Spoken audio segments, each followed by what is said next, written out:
नमस्कार, मैं ललन कुमार सहरसा बिहार से। आप देख रहे हैं आज लाइव न्यूज।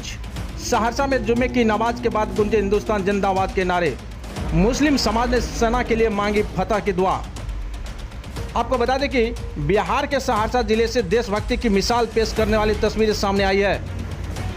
जुम्मे की नमाज के बाद इस्लामिया चौक की जमा मस्जिद से निकलते ही नमाजियों ने हिंदुस्तान जिंदाबाद, पाकिस्तान मुर्दाबाद और हिंद सेना जिंदाबाद जैसे नारे लगाकर पूरे माहौल को देशभक्ति से सरोकार कर दिया।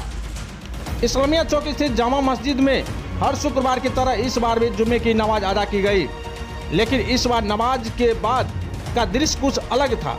मुस्लिम समाज के लोगों ने भारतीय सेना के लिए फतह की दुआ मांगी और देश की सलामती की कामना की।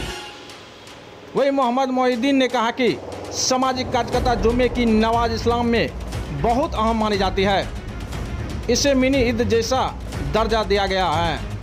आज हम सब ने नम आंखों से देश की यानी हिफाजत, सेना की सफलता और भारत की विजय के लिए दुआ की।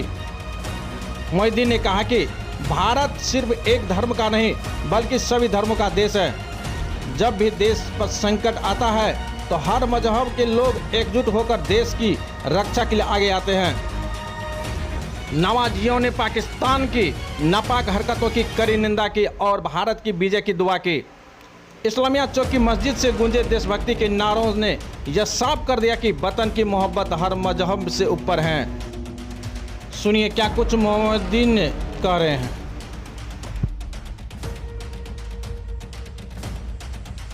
मोहिउद्दीन जी बताइए, क्या आप लोग दुआ मांगे और क्या? देखिए, हम लोगों ने आज जुमा की खास मौके पर आप देख ही रहे हैं कि मस्जिद में हज़ारों की तादाद में नमाजियाँ मौजूद है। और ख़ास करके हम जो इस्लामिया चौक गंगजला वार्ड नंबर 18 के इस जमा मस्जिद में हम लोगों ने नमाज अदा किया। और अब ख़ास करके आज हम लोगों ने अल्लाह तबारक ताला से दुआ मांगने का काम किया कि आज जो वर्तमान में जो ज़बरदस्ती का युद्ध पाकिस्तान ने चालू किया, आज हमारे बेगुनाह कश्मीर में गए हुए हमारी माँ बहनें जो हिंदुस्तान वासी थे, कश्मीर में गए हुए उन्होंने अपने अपने पत्नी के सामने उनके पति को मारने का काम किया, जो कि बहुत ही दर्दनाक है। और हमें लगता है कि ये जो जिस तरह से पाकिस्तानियों ने कश्मीर में हमला किया, ये बहुत ही शर्म की बात है। अरे भाई पाकिस्तानियों, अगर तुमको मुकाबला करना है तो हमसे मर्द से आके करो ना। अगर मुकाबला करना है तो हमारे हिंद के सेना से आके करो ना। जो हमारे विजिटर से कश्मीर जाते हैं घूमने के लिए नियत थे, उस पर वार करके तुम क्या साबित करना चाहते हो? ये शर्म की बात है। और पाकिस्तान फौजियों को और पाकिस्तान के जो आतंकवादी हैं उनको चुल्लू भर पानी में डूब के मर जाना चाहिए।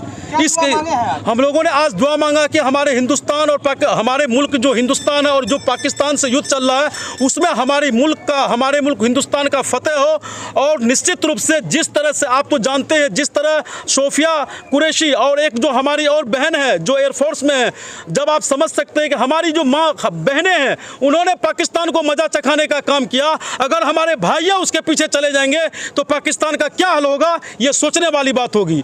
हम लोगों ने इमाम साहब के साथ जितने भी नमाजियाँ थे हिंदुस्तान के लिए दुआ मांगा कि अल्लाह तबारक ताला हमारे सेना को इतना हिम्मत दे, इतना ताकत दे कि वो पाकिस्तान को चंद घंटों में नस्तो निबात कर दे। और जहाँ तक हमारे मुसलमान कौम की सवाल है, हमारे आज वर्तमान हुकूमत को, बिहार सरकार को, वर्तमान सेना को कभी भी हम तमाम मुसलमानों की ज़रूरत पड़ेगी तो निश्चित रूप में हम लोग मुसलमान भाई कदम से कदम मिला करके एक कंधे के साथ हिंदुस्तान के बॉर्डर पर भी जाने के लिए हम लोग तत्पर और तैयार है। और पाकिस्तानियों को सबक सिखाने के लिए भी हम लोग तैयार है।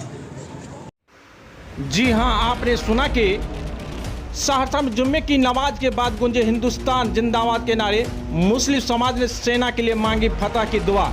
और क्या कुछ इनको लेकर मोहम्मद मोहिउद्दीन ने कहा, आपने वह भी सुना। तो छोटी बड़ी खबर के लिए बने रहें। सब्सक्राइब नहीं किए तो सब्सक्राइब कर देंगे। धन्यवाद।